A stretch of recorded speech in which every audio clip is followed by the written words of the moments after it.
எங்க வேணா பறந்து திரிஞ்சு விளையாடுறதுதான் நம்மளுடைய வாழ்க்கை, எங்க வேணா போ. ஆனா இந்த பளபளப்பா ஒரு காகிதம் இருக்குல்ல, அந்த பளபளப்பா இருக்கிற காகிதத்துல மட்டும் போய் உட்காரக்கூடாது அப்படின்னு சொன்னாங்க. சொன்னோன்னா இந்த குட்டி பாப்பாயையும் கேட்டுக்கிச்சு. பளபளப்பா இருக்கிறாங்க, எல்லா பக்கமும் போகும், சந்தோஷமா இருக்கும். அந்த குட்டி அந்த பளபளப்பா இருக்கிற அந்த காகிதத்தை கூட போகும். இல்ல அப்பாவும் சொல்லியிருக்காங்க, அம்மாவும் சொல்லியிருக்காங்க, இது பக்கத்துல நம்ம போகக்கூடாது அப்படின்னு சொல்லிட்டு வந்துடும். இப்படியே வந்துட்டே இருந்துச்சு. அப்படி பார்க்கும், அதுக்கு டெம்ட் ஆகும், ஆனா போகாது. அம்மாயும் அப்பாவையும் இருக்கிற வரைக்கும் போகாது. கொஞ்ச நாள் கழிச்சுட்டு அதுக்கு என்னாச்சு, ஒரு நாள் அந்த அம்மாயி இறந்து போச்சு. அப்பாயும் சொல்லிட்டே இருந்தாங்க. கொஞ்ச நாள் கழிச்சு அவங்க அப்பாயும் இறந்து போச்சு. தன்னை பார்த்துக்கிறதுக்கு யாரும் இல்லை அப்படின்னு சொல்லிட்டு அதுக்கு ஒரு ஒரு சுதந்திரம் கிடைச்ச மாதிரி, யாரும் நம்மளை கட்டுப்பாடு விதிக்கிறதுக்கு யாரும் இல்லை அப்படின்னு சொல்லிட்டு அந்த குட்டி பாப்பா என்ன பண்ணிச்சு, அந்த பளபளப்பா அப்படின்னு பார்க்கணும்னா அதுக்கு டெம்ட் ஆயிடுச்சு. நம்ம சொல்றதுக்கு யாருமே இல்லை, போய் சும்மா உட்காந்து பார்க்கலாம் அப்படி லைட்டா அப்படி சொல்லிட்டு பார்க்கணும். ஜாலியா இருக்கே, பளபளப்பா அப்படியே சறுக்கிட்டு அப்படியே அழகா வருதுன்னு சொல்லிட்டு அப்படியே வந்துருச்சு. அப்படியே பறக்குது பறக்குது பறக்குது. கொஞ்ச நாள் கழிச்சு பார்த்தோம்னா சரி உட்காந்து தான் பார்க்கலாமே, அப்படியே கொஞ்ச நேரம் உட்காரு, அப்படி உட்கார்ந்து அப்படி எந்திரிச்சு வந்துருது. திரும்ப கொஞ்ச நாள் கழிச்சு பறந்து பறந்து பறந்து வருது. அதுல போய் பார்த்தோம்னா அந்த சுகத்துல, அந்த சறுக்கி சறுக்கி விளையாண்ட அந்த சுகத்திலையும் மயக்கத்திலையும் அதுலயே உட்கார்ந்துருச்சு. ஈக்கு எப்படி இருக்கும் சிறகுகள்? ரொம்ப வெள்ளிசா இருக்கும். அதுல பட்டு அப்படியே தூங்கிருச்சு. கொஞ்ச நேரம் கழிச்சு பார்த்து அதனால எந்திரிக்க முடியல. சிறகுகள் ரெண்டும் என்னாச்சு, அதுலயே ஒட்டிக்குச்சு. அதனால பறக்க முடியல. கொஞ்ச நாள் கழிச்சு அதுலயே அது கொஞ்ச நேரம் கழிச்சு அது அந்த பளபளப்பா இருக்கிற பேப்பர்லயே இறந்து போச்சு. சிறகடித்து பறக்கக்கூடிய வாழ்க்கை இது, சிறகடித்து பறக்கக்கூடிய காலம் இது. பட்டாம்பூச்சிகள் மனசுல பறந்துகிட்டே இருக்கும், ஒரு குயில் கூவிக்கிட்டே இருக்கும். இந்த வயசுல அட்வைஸும் பிடிக்காது, அட்வைஸ் பண்றவங்களையும் பிடிக்காது. உண்டா இல்லையா? இது அட்வைஸ் கிடையாது, அக்கறை. பளபளப்பா நிறைய காகிதங்கள் இருக்கும் வாழ்க்கையில. இங்க போனா இது சாப்பிட்டா நல்லா இருக்கும், இங்க கொஞ்ச நேரம் உட்கார்ந்தோம்னா நம்ம வாழ்க்கை வேற மாதிரி போகும் அப்படின்னு டெம்ப் பண்ற விஷயங்கள் வாழ்க்கையில நிறைய இருக்கும். பட் அதுல போய் உட்கார்ந்தோம்னா என்ன ஆகும், நம்மளுடைய சிறகுகள் எல்லாம் உடைஞ்சு போய் நம்ம பறக்கக்கூடிய சக்தியை இழந்து முடங்கி போய் விடுவோம். அது தேவையா? பளபளப்பா தான் இருக்கும், டெம்ப் பண்ற மாதிரி தான் இருக்கும். In age for everything and everything in its age. இந்த வயசுல தான் இதை செய்யணும்னு சில விஷயங்கள் இருக்கும். லவ் பண்றவங்க எல்லாம் பார்த்தா இந்த காலத்துல ஒரு பாய் ஃப்ரெண்ட் இருந்தாங்கன்னா அது ஒரு பிரஸ்டீஜ் அப்படின்னு நினைச்சுக்குவாங்க. அதெல்லாம் தப்பு. பளபளப்பா இருக்கிற காகிதம் அது மனசுக்குள்ள வரணும். எல்லா நேரத்துலையும் யாராவது இருந்து உங்க டீச்சர்ஸோ உங்க பேரண்ட்ஸோ உங்க அத்தையோ உங்க பாட்டியோ சொல்லிட்டே இருக்க மாட்டாங்க. ஒரு காலம் வரைக்கும் யாரா இருந்தாலும் நம்ம கூட இருப்பாங்க, ஒரு காலத்திற்கு மேல நம்ம கூட யாரும் இருக்க மாட்டாங்க. யார் இருந்தாலும் இல்லாட்டியும் நான் ஒழுக்க சீலனாக வாழ்வேன் என்று வாழ்பவர்கள் மட்டுமே வாழ்க்கையில் வெற்றியாளர்களாக வலம் வருகிறார்கள். உண்டா இல்லையா? அப்போ if you want to become a good leader, what should you do? You should empower yourself, but at the same time பளபளப்பா இருக்கிற எந்த விஷயம்னாலும் சரி உங்களுடைய மதியை யூஸ் பண்ணி பார்க்கணும். என்னுடைய நன்மையும் தீயும் என்ன மட்டும் பாதிக்காது, என்னை சுற்றி இருக்கிறவங்கள பாதிக்கும். நான் இதை செய்தால் என்ன விளைவுகள் ஏற்படும் அப்படின்னு சொல்லிட்டு யோசிச்சோம்னா நம்ம அந்த பக்கம் போவோமா? போக மாட்டோம் இல்லையா? ஓகே. ஸோ இப்போ எல்லாரும் பெஸ்ட் லீடராக வர்றதுக்கான வாய்ப்புகள் இருக்கா? இருக்குங்கிறவங்க எல்லாம் கை தூங்க பார்க்கலாம். Very good. Give a good applause. What happened to you? Why you are not lifting your hands? Leader ஆகிறதுக்கு ஆசை வேண்டாம். பட் ஒவ்வொரு பெண்ணுமே லீடரா இருந்தாதான் தன்னுடைய குடும்பத்தையாவது லீட் பண்ணி கூட்டி போக முடியும். ஆசைப்படணும். நல்ல விஷயங்கள் எல்லாத்துக்கும் ஆசைப்படணும். நல்ல விஷயங்கள் எல்லாத்துக்கும் ஆசைப்படணும். அடுத்தவங்களுக்கு முன்மாதிரியா வாழ்ந்து காட்டணும். சரியா? Love you all. Thank you. If you want to be a big leader and if you want to be a successful person in the society, what you should do? You should get your magnet right towards your Mata, Pita, Guru and Devam. யாரா இருந்தாலும் சரி, கேர்ள்ஸா இருக்கிறப்போ எந்தெந்த விஷயத்துக்கு S சொல்லணுமோ அதுக்கு S சொல்லணும், எந்த ஒரு விஷயத்துக்கு நோ சொல்லணுமோ அதுக்கு நோ சொல்லக்கூடிய தைரியமும் தெளிவும் நம்பிக்கையும் நம்மகிட்ட இருக்கணும். மாதாவா இருந்தாலும் சரி, எவ்வளோ பேரண்ட்ஸ் சம்டைம்ஸ் 16 வயசுல பொண்ணுக்கு கல்யாணம் பண்ணி வைக்கிறாங்க.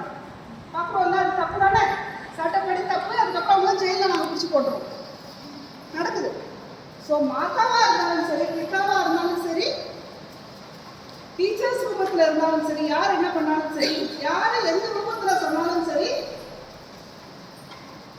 எந்தெந்த விஷயத்துக்கு எஸ் சொல்லணுங்கிற தெளிவும் இருக்கணும். அட் தி சேம் டைம் எந்த விஷயத்துக்கு நோ சொல்லணுங்கிற தெளிவும் தைரியமும் தன்னம்பிக்கையும் நமக்கு இருக்க வேண்டும். எத்தனை பேருக்கு இருக்காது?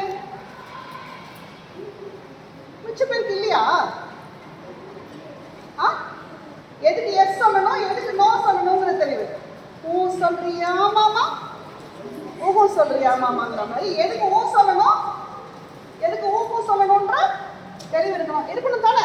நீ வாங்க, நீ வாங்க, நீ வாங்க. வரமாட்டியா? சரி, boys ready to come to me. Come.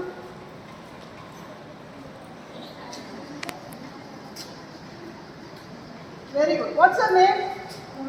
Monica. Very good. Speak name la Monica வந்து. இப்படி பண்ணலாமா நானு? பண்ணலாம். Good girl. Super. பண்ணலாமா? பண்ணலாம். Girls பண்ணலாம். இங்க பண்ணலாமா? முட்டை முட்டமா? Good girl. God bless you. பண்ணலாமா? பண்ணலாம். பண்ணலாம். இங்க டச் பண்ணலாமா? இங்க டச் பண்ணலாமா? In between the legs, a big no. Yeah. எது குட் டச், எது பேட் டச்ங்கிற தெளிவு நமக்கு வேணும். அது யாரா இருந்தாலும் சரி, அது யாராக இருந்தாலும் சரி, எதுக்கு எஸ் சொல்லணும், எதுக்கு நோ சொல்லணுங்கிற தெளிவும் தைரியமும் நமக்கு இருக்கணும். எந்த வயசு கல்யாணம் பண்ணக்கூடிய வயசு? 18. 21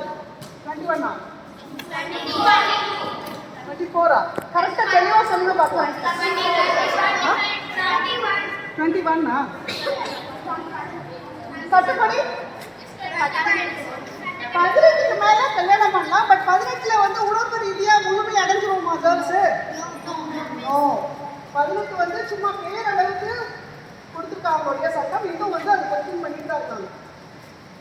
A time for everything and everything in its time, an age for everything and everything in its age, and a place for everything and everything in its place அப்படின்னு சொல்ற மாதிரி எந்த வயசுல கல்யாணம் பண்ணிக்கணுமோ அந்த வயசுக்கு அப்புறம் தான் கல்யாணம் பண்ணிக்கணும். உங்களை ஃபர்ஸ்ட் இம்ப்ரூவ் பண்ணிக்கணும். ஒரு மாடு இருக்குல்ல, மாடு, அந்த மாடு தான் தன்னுடைய குட்டிகளுக்கு பால் கொடுக்கறதோட சேர்த்து ஒரு 4 குடும்பத்துக்காவது பால் கொடுக்குதா? உண்மைதானே? 4 குடும்பத்துக்காவது பால் கொடுக்குது. நம்ம மனிதர்கள் இல்லையா, அதுவும் பெண்கள் பிறப்பாலேயே லீடராக நம்ம பிறந்திருக்கோம். நம்மளுடைய பலம் அறியாமல் நம்ம இருக்கோம். பிறப்பாலேயே லீடராக நம்ம பிறந்திருக்கோம் அப்படின்னா நம்ம என்ன பண்ணணும்? நான் எனக்கு மட்டும் இல்லாமல் நம்மளை சுற்றி ஒரு 4 பேருக்காவது கண்ணியமாக பணம் சம்பாதிச்சு 4 பேரை நம்மளால உடைக்க வைக்க முடியும், அவங்களுக்கு சாப்பாடு கொடுக்க முடியும், அவங்களுக்கு பேசிக் கம்யூனிட்டிஸ் கொடுக்க முடியும், ஒரு எஜுகேஷன் கொடுக்க முடியும் அப்படிங்கிற ஒரு ஸ்ட்ரென்த் வந்ததுக்கு அப்புறம் தான் அந்த லவ், மேரேஜ் அந்த வட்டத்துக்குள்ளேயே போகணும். அது வரைக்கும் நம்ம போகக்கூடாது. சரியா? Money is dignity, money is power. உண்டா இல்லையா? பணத்துக்காக எது வேணாலும் செய்யக்கூடாது. பட் கண்ணியமாக 4 காசு சம்பாதிச்சதுக்கு அப்புறம் தான் லவ் பண்ணுறது, கல்யாணம் பண்ணுறது. அது மாதிரி அதுக்கு என்ன வேணும்? கண்ணியமாக 4 காசு சம்பாதிக்கணும்னா என்ன பண்ணணும்? அறிவை வளர்க்கணும். நம்ம எம்பவர் பண்ணிட்டே இருக்கணும். எப்படி எம்பவர் பண்ணுவோம்? எம்பவரிங்னா என்ன? எம்பவரிங்னா என்ன? வலிமைப்படுத்திகள் அப்படின்னா என்ன? ஒரு மனிதன் முழுமையான மனிதனாக, வலிமை உள்ள மனிதனாக மாற வேண்டும் என்றால் என்னென்ன குவாலிட்டிஸ் இருந்தால் முழுமையாக வலிமை உள்ளவனாக மாறுவான்? படிக்கணும். Very good. அப்புறம் education. Empowerment through education is the best tool. Education through empowerment through education. படிக்கணும். எப்படி படிக்கணும்? புரிஞ்சு படிக்கணும். அப்புறம் ஆசாசியா படிக்கணும். ஒரு புரிஞ்சுக்கணும், தெரிஞ்சுக்கணும் அப்படின்னு ஆசாசியா படிக்கணும். ஆர்வமா படிக்கணும். ஒரு இன்க்விசிட்டிவ்னஸோட படிக்கணும். ஐயோ மிஸ் வந்துட்டாங்களே, என்னென்னலாம் சொல்லி தர போகிறாங்களோ தெரியலையே, எப்படி அறுக்க போகிறாங்களோ தெரியலையே அப்படின்னாம ஆர்வமாக ஒரு பட்டாம்பூச்சி பறந்துகிட்டே இருக்கணும், ஒரு துணில் கூப்பிக்கிட்டே இருக்கணும். எது கற்றுக்கலாம், அதை கற்றுக்கலாம், அப்படி கற்றுக்கலாம், எப்படி கற்றுக்கலாமா அப்படின்னு ஒரு ஆர்வத்தோடு படிக்கணும். படிப்பீங்களா? பேர்டனாக நினச்சி இஷ்டமாக கஷ்டமாக அவ்வளோதான் வாழ்க்கை. இஷ்டப்பட்டு படிச்சிங்கன்னா வாழ்க்கையில் வெற்றியாளர்களாக திகழ முடியும். கஷ்டப்பட்டு பேர்டனாக படித்தோம்னா நம்மளுடைய சிறகுகள் எல்லாம் என்ன ஆயிரும்? ஹெவி ஆயிடும், உடஞ்சி போயிடும். சிறகுகள் ஹெவி ஆக்சுவலாக நம்மளால பறக்க முடியுமா? பறக்கவே முடியாது. Good girl Monika. சரி, பெஸ்ட் லீடர்ஸ் ஒரு குவாலிட்டிஸ் என்ன நல்லா இருக்கணும்? பெஸ்ட் லீடர்ஸ் இருக்கிற குவாலிட்டிஸ் கிளாஸ்ல இல்ல, கிளாஸ் அமைதியா பார்த்து ஓகே, எங்க பேசுறோமோ அங்க பேசணும், எங்க பேசக்கூடாதோ அங்க பேசக்கூடாது. Very good. அப்புறம் கிளாஸ் மட்டும் இல்ல, நீங்க நேஷனல் லீடர் லெவல்ல யோசிங்க. எல்லாத்துக்கும் ஒரே மாதிரி ட்ரீட் பண்ணணும். இம்பார்ஷியலா யார் சொன்னாங்க? எல்லார்கிட்ட இம்பார்ஷியலா இருக்கணும். Very good, super, good applause. இம்பார்ஷியலா இருக்கணும். என்னோட ஃப்ரெண்டுன்னா அவளுக்கு மட்டும் அடிஷனலி ஒரு மார்க் போடுறது, இல்ல அவ தப்பே பண்ணாலும் பேசாம இருக்கிறது அப்படி இல்லாம எல்லார்கிட்டையும் இம்பார்ஷியலா இருக்கணும். வேற சமமா இருக்கணும். Okay, very good. வேற பெஸ்ட் லீடர்ஷிப் குவாலிட்டினா என்ன சொல்வீங்க? பொறுப்புகள். லீடர்ஸ்க்கு சில பொறுப்புகள் இருக்கு. நம்ம ஸ்டூடெண்ட்ஸுக்கு சில பொறுப்புகள் இருக்கா இல்லையா? என்னென்ன? நல்லா படிக்கணும். ஸ்வதர்மா அப்படி ஸ்டூடெண்ட்ஸ் வந்து என்ன படிக்கணும், நல்லா படிக்கணும், புரிஞ்சு படிக்கணும், சந்தோஷமா படிக்கணும், ஆர்வத்தோட படிக்கணும், தேடி தேடி தேடி தேடி தேடி போய் நல்ல விஷயம்லாம் படிச்சுக்கிட்டே இருக்கணும். அது ஸ்டூடெண்ட்ஸா இருக்கிறப்ப மட்டும் இல்லை, டீச்சர்ஸ் ஆனதுக்கப்புறம் அவங்களும் படிக்கிறாங்க. அதனால அவங்க சந்தோஷமா இருக்கிறாங்க. நான் ஒரு போலீஸ் இன்ஸ்பெக்டர் ஆகி ஒரு 28 இயர்ஸ் சர்வீஸ் ஆனதுக்கப்புறம் இன்னும் படிச்சுக்கிட்டே இருக்கேன். அதனால தான் என்னால் அவங்க கூட சந்தோஷமா பேச முடியும். ஸோ படிக்கிறதுக்கு எப்படி இருக்கணும்? நம்ம வலிமைப்படுத்தக்கூடியதாகவும் நம்மளை சந்தோஷமாக்கிக்கக்கூடியதாகவும் தேடி தேடி தேடி தேடி ஆர்வமா போய் இஷ்டப்பட்டு படிக்கிற விஷயம் நம்மளை மாற்றணும். படிக்கிற மனிதர்களாக நம்மளை மாற்றிக்கொள்ள வேண்டும். வேற என்ன பண்ணோம்? ஒழுக்கம். Very good. ஒழுக்கத்துடன் கூடிய சுதந்திரம் ஒரு வரம், ஒழுக்கம் இல்லாத சுதந்திரம் ஒரு சாபம். நம்ம எல்லாரும் சுதந்திரமாக தான் இருக்கோம். நம்ம நினைச்சது பேசுறோம், ஒரு லிபர்ட்டியா பேசுறோம், லிபர்ட்டியா எழுதுறோம், நம்ம நினைக்கிற தாட்ஸ் எல்லாம் ப்ராசஸ் பண்ணிக்கிறோம், எல்லாமே பண்றோமா இல்லையா? ஸோ ஒழுக்கத்துடன் கூடிய சுதந்திரம் ஒரு வரம், ஒழுக்கம் இல்லாத சுதந்திரம் ஒரு சாபம்.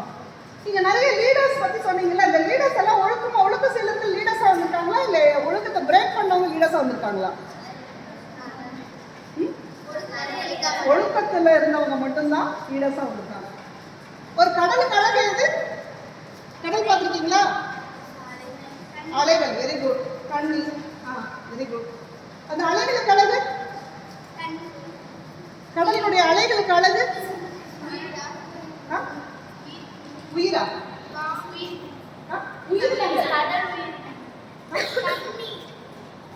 அலைகளுக்கு அழகு நகரம் உயிரினங்கள். சூப்பரா அவங்க இமேஜின் பண்ணி சொல்லுவாங்க. கடல் உயிரினங்கள் உள்ள இருக்கணும், அப்பதான் வந்து அலைகள் அழகா இருக்கும். அந்த டால்பின்ஸ் எல்லாம் அப்படி கற்பனை பண்ணி பார்த்துட்டாங்க, அவங்க கண்ணுக்குள்ள ஓடிடுச்சு. Very good, give a good applause. அலைகளுக்கு அழகு கடல் உயிரினங்கள். வேற அலைகளுக்கு அழகு அந்த கடல் கரைக்குள்ள இருக்கிற வரைக்கும் அலைகளுக்கு அழகு. கடையை தாண்டி போச்சுன்னா என்ன ஆகும்? அழிவு, சுனாமி, அழிவின் ஆரம்பம். ட்ரெயின்ல போயிருக்கீங்களா? நோவா? யார் நோ சொன்னது? மேடம் அவங்களெல்லாம் நெக்ஸ்ட் ட்ரிப் வந்து ட்ரெயினில் எங்கேயாவது கூப்பிட்டு போவாங்க, லோக்கல் எக்ஸ்கர்ஷன் கூப்பிட்டு போவாங்க. கண்டிப்பாக அவங்கள மிஸ் கூட்டிகிட்டு போவாங்க. சரி, ட்ரெயினுக்கு அழகு எது? ட்ரெயின் பார்த்துருக்கீங்களா சினிமாலெல்லாம்? ஓகே, ட்ரெயினுக்கு அழகு எது? தண்டவாளத்துக்குள்ள இருக்கிற வரைக்கும் ட்ரெயினுக்கு அழகு. தண்டவாளத்துலேருந்து போச்சுன்னா நீரையில. பட்டம் இருக்கீங்களா? பட்டம். பட்டத்துக்கு அழகு எது? பறக்கிறது. பட்டம்னா பறக்கணும், மனுஷன்னா மேல மேல போயிட்டே இருக்கணும், ஒரே இடத்துல வடிவம். நமக்குன்னு ஒரு பவுண்டரிஸ் இருக்கணும். நம்ம own your power at the same time fix your boundaries அப்படிங்கிறாங்க. Wonderful answer. அந்த வடிவத்துக்குள்ள இருக்கணும். Own your power at the same time fix your boundaries. உங்களுடைய பவர் என்னன்னு உங்களுக்கு தெரியணும், ஆனா எது என்னோடது எல்லை அப்படிங்கிறது தெரிஞ்சுக்கணும். இந்த எல்லை வரைக்கும் போகலாம், இந்த எல்லையை தாண்டி போனோம்னா என்ன ஆகும்? வேற மாதிரி ஆயிடும். வேண்டாம். நல்ல விஷயத்துக்கு எல்லாத்துக்கும் நான் எடுத்துக்காட்டா இருப்பேன், கெட்ட விஷயத்துக்கு நான் முன்மாதிரியா இருக்க மாட்டேன். கெட்ட விஷயத்துல இருந்து நான் என்னை ரெஸ்ட்ரைன் பண்ணிக்குவேன் அப்படிங்கிற தெளிவும் தைரியமும் நம்பிக்கையும் நமக்கு இருக்க வேண்டும். வேற பட்டத்துக்கு அழகிறது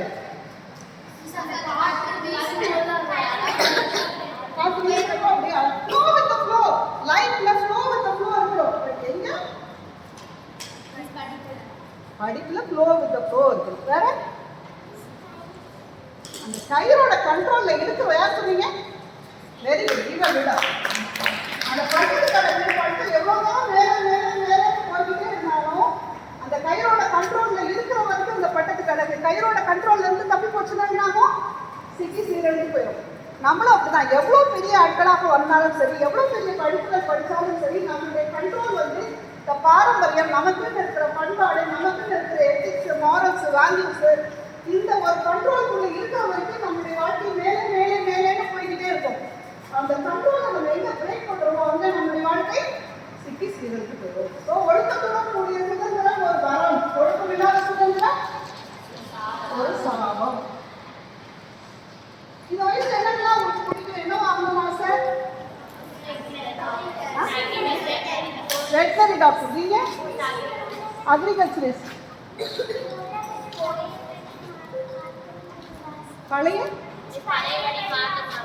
பழையபடி மாத்தணும், பாரம்பரியமா மாத்தணும் ஆசையா?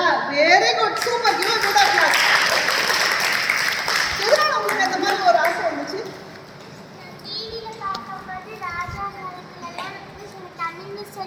ராஜா காலத்துல என்ன பாரம்பரியமா சுத்தபத்தமா நடந்திருக்காங்க, இந்த உலகத்துல யாரும் அப்படின்னு அதனால எனக்கு அந்த உலகத்து மாதிரி இந்த உலகமும் இருக்கணும்னு ஆசை.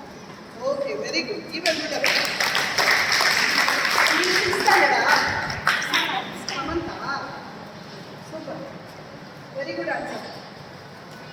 ஸோ நம்ம வாழ்க்கையில எவ்வளவோ விஷயங்களை தாண்டி தான் நம்ம இப்போ வந்துருக்கோம் இல்லையா? எங்கள் ஏஜ் இருக்கிறவங்களுக்கெல்லாம் வந்து ஹைலி பழைய அந்த அம்மியாருக்கு எந்த டெக்னாலஜியும் இல்லாமல் இருக்கிற அந்த உலகத்தையும் நாங்கள் பார்த்தோம். எவாலுவேஷன் ஆஃப் டெக்னாலஜிஸையும் பார்த்துருக்கோம். இப்போ அட்வான்ஸ்டு டெக்னாலஜி ஏஐ வந்ததையும் நாங்கள் பார்த்துருக்கோம். பட் இந்த பொண்ணு அந்த பாரம்பரியமான விஷயங்கள் நமக்கு சொல்லிக் கொடுத்த நிறைய விஷயங்களை நான் இன்னும் மிஸ் பண்ணுறேன். இன்னும் எவ்வளோதான் தம்பிகள்லாம் வந்தாலும் pen and paper are the powerful tools. Pen and paper are the powerful tools. அந்த காலத்தில் நாங்கள் படித்தது, அந்த காலத்தில் நாங்கள் வாழ்ந்த வாழ்க்கை முறை, அந்த காலத்தில் வந்து குந்தியின் மைந்தன்னு தானே சொன்னாங்க. Women were treated as a leaders. தெரியுமா உங்களுக்கு எல்லாம்? சொல்லியிருக்காங்களா அவங்க தமிழ் பஸ்? Women were treated as a leaders. உமனுக்கு தான் அந்த வந்து குந்தியின் மைந்தன்னா யாரு? அப்பா பேரை வந்து இனிஷியலாக சொல்லலை அந்த காலத்துலலாம்.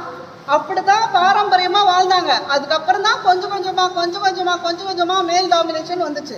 பட் மேலும் டாமினேட் பண்ண வேண்டாம், ஃபீமேலும் டாமினேட் பண்ண வேண்டாம். கடவுள் வந்து மேலையும் ஃபீமேலையும் ஒரு சிங்கிள் விங்ஸோட படைச்சு 2 பேரும் சேர்ந்து உலகத்தை ரொம்ப அழகா வந்து கொண்டு போகணும் அப்படிங்கிறது தான் கடவுளுடைய விருப்பமாக இருந்தது. அந்த விருப்பத்துக்கு போனா you in your space, be in my space, always good for both of us அப்படின்னு சொல்லிட்டு அழகா நம்ம அவங்கள புரிஞ்சுக்கணும், அவங்க நம்மளை புரிஞ்சுக்கணும். அட் த சேம் டைம் அவங்க ஸ்பேஸ்க்குள்ள இருக்கணும், நம்ம ஸ்பேஸ்லேருந்து நம்மளை வலிமைப்படுத்திக்கிட்டே இருக்கணும். பண்ணுவீங்களா? ஓகே. வேற லீடர்ஷிப் குவாலிட்டிக்கு எக்ஸாம்ஸ் எல்லாம் ப்ரிப்பேர் பண்ணுறீங்களா? நல்லா படிங்க. All the very best. ஏதாவது கொஸ்டின்ஸ் இருக்கா ஆண்டிகிட்ட? நான் இன்ஸ்பெக்டர், ஏதாவது உங்களுக்கு எங்கிட்ட கேட்க வேண்டிய கொஸ்டின்ஸ் இருக்கா?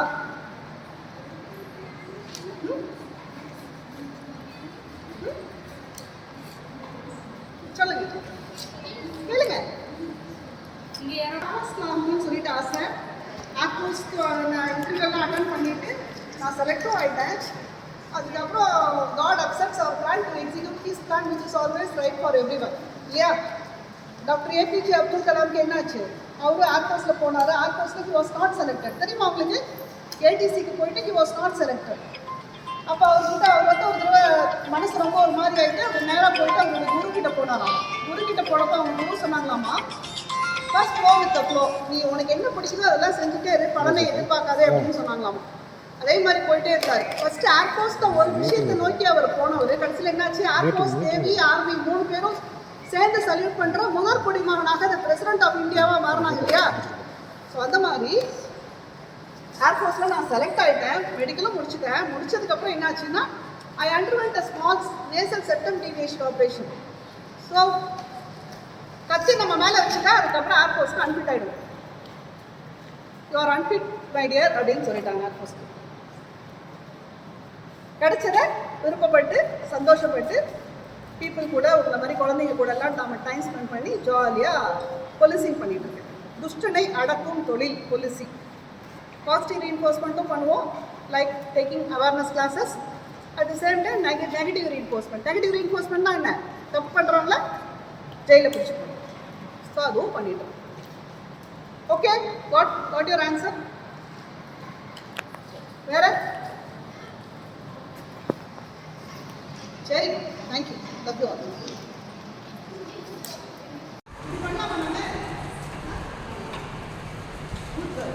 பண்ணலாமா? இங்கே பண்ணலாமா? முட்டை கொடுக்கலாமா?